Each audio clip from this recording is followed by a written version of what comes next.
Hello, here I'm going to have a syllabus video to help test out the Edpuzzle process.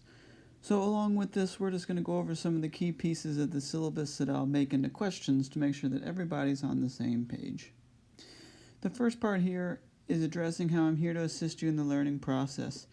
Please remember to take opportunities to meet with me if you're ever confused or frustrated about the class. I can help.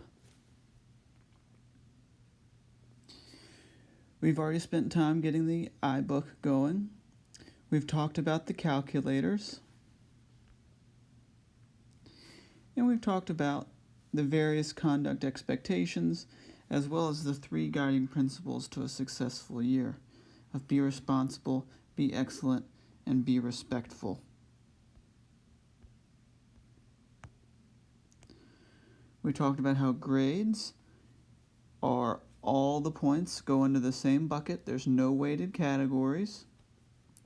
Every point's just as important as every other point. We didn't talk too much about the work expectations, as this is essentially out of the handbook material.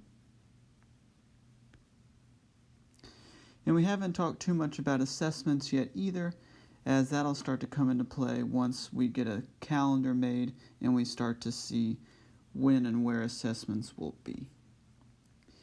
And then we had the signature page, which was an assignment on Schoology, to where it was this image and you signed your name and your parents or guardian signed their name.